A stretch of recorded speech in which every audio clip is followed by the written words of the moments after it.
Hello everyone, Max here with Fiction Rant to talk with you all about how to fairly compare factions from different franchises, or at least how I do it on this channel. Also, there's a coffee link in the description, and I also want to take a second to thank all of you for watching and commenting. These last few weeks have seen my average views go from maybe a couple thousand per video to tens of thousands per video, and it's gotten to the point where I can't even respond to all my comments anymore. So yeah, I'm very excited about the increase in engagement, and I'll be seeing about getting some merch together if any of you would be interested in that kind of thing.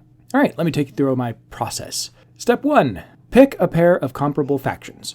This one is a bit of a judgment call since really you can compare any two factions you want, but to keep things interesting, I prefer to tackle either very popular matchups like Star Wars versus Star Trek, or very similar matchups like Zerg versus Tyranids, because they're pretty close to each other. Technically, I could compare the crew of the Black Pearl from Pirates of the Caribbean to Vader's Star Destroyer, but that wouldn't exactly be the most interesting or nuanced matchup. The most important thing here, though, is that you get specific for your comparison. In my own Versus series, I didn't compare all of Star Wars versus all of Star Trek. I compared only the Federation versus the Empire, since just getting everything involved makes things way too complicated. Step number 2, pick a time frame. Most franchises that would be interesting to compare have changed a lot from when they came out, either because the story writers changed and had new ideas, or because with the progression of time, in-universe advancements were made. This is why a specific time frame is highly important. Star Trek in particular changes dramatically within just a few years depending on what's going on in the story at that time. Typically, I default to comparing the Dominion War era because it has a ton of documentation, the tech level hasn't gone totally insane yet, and it's also really cool. Without a set time frame, you get into the everything goes territory, and with Star Trek, you could reasonably equip every Federation ship with a spore drive, on-demand time travel, and give every ship a phaser spinal lance that would just quickly punch holes in just about anything, despite the fact that no ship has ever combined all those elements together at the same time. This actually leads me into step number 3. Ban innovation in espionage. This one will probably be controversial, but it is necessary to actually compare each side and not what they can steal from one another. There's a couple exceptions. Borg in particular are totally defined by their ability to adapt, so taking that away would just be unfair. But again, it's a judgment call.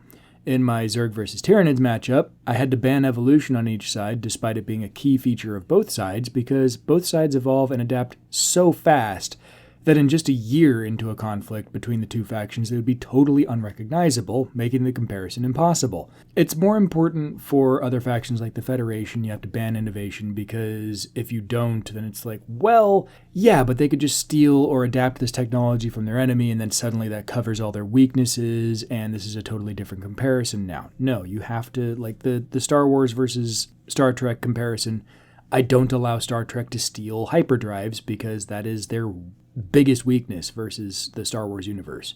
And negating that right away is just unfair. Number 4, break down the comparison into its elements. In my case, I compare speed, weapons, defenses, numbers, unique advantages, and tactics. The biggest element I'm looking for in each of these categories is basically how much of an advantage does that particular element actually contribute. If the weapons are literally incapable of damaging the other side, the numbers don't really matter much.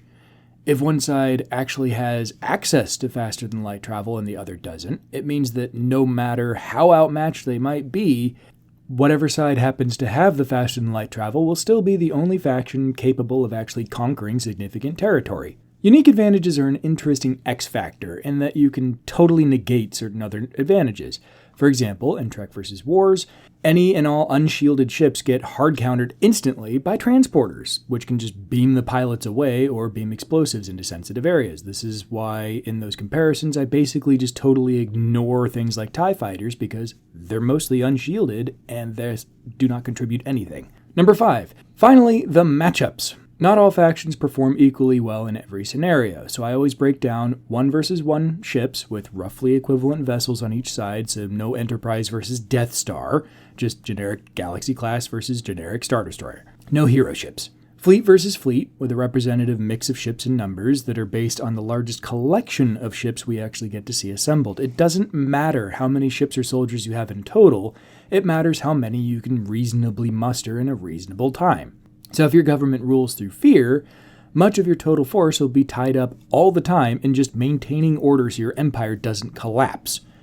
And if your faster-than-light travel is relatively slow compared to the size of your territory, there's only so much you'll be able to actually put together for a given fight. They're not just going to wait around for months waiting for your ships to show up. 1 versus 1 soldiers, typically I'll do a couple of these so I can cover generic soldiers against each other as well as the best of the best against each other. Vader punches on a very different level than a stormtrooper, but there's also only one of him. So it's important to compare him, but not to overemphasize how much he can possibly contribute, since he can't be everywhere at once. And he's also not omnipotent. He's really powerful, not omnipotent. Army versus army, again considering how much can actually be reasonably mustered at one time, but also including things like vehicles, unlike the 1 versus 1s. And then finally, probably the most confusing one, the galactic domination scenario, where both sides start with a single world and a small fleet in a fresh galaxy where there are only 2 factions present and all their technology works as intended. This scenario tends to put a lot of bias towards whatever side has the superior strategic faster-than-light travel, but it also factors in elements like how quickly each side can actually produce and cruise ships, and if there are other factions limiting expansion. So if you have, both sides can produce ships at approximately the same rate, but one side needs 50 crew members and the other needs 10,000 crew members per ship, that will severely limit how fast they can actually produce vessels because, they might have a bazillion extra vessels lying around, but they don't have crew, so you can't use them.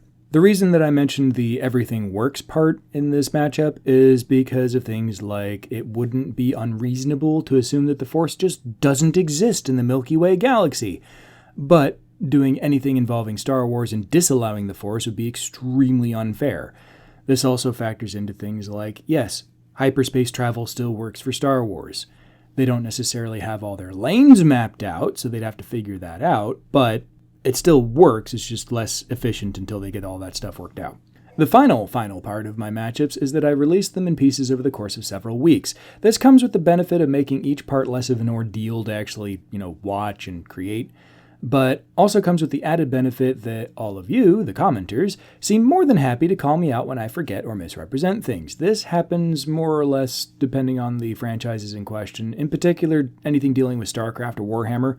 I know a bunch, but there's definitely huge gaps in my knowledge, so I rely pretty heavily on the community to help me out, because there's just so much research to be done that I'm not going to be able to for each video. Heck, in my last series, I was taking time at the beginning of each successive episode to just correct the mistakes that I made in prior episodes, so that whole series ended up being a really team effort. It was actually kind of awesome seeing you all help me out like that. All that to say, the final element is just to be willing to take criticism and feedback. That said, it doesn't mean take all of the criticism and feedback and just apply it to everything. There's been plenty of times that I've had suggestions like Palpatine could kick Q's butt, which means that somebody doesn't know anything about Q, so I reject claims like that completely. But the fact is that I have not, nor will I ever, do as much research on any topic as the entirety of my community combined. So to bring this full circle, thanks again to everyone who has helped me make this channel what it is. But what do you all think? Is there another step in my comparisons that I should add that I haven't thought of yet? Let me know your thoughts in the comments. Again, I have a Ko-fi link in the description if you want to support the channel, and if you'd be interested in merch, let me know that too, as I'm working on designing some stuff that, now that I've actually met YouTube's monetization threshold. Thanks again for all that, and until next time, live long and prosper, and may the Force be with you.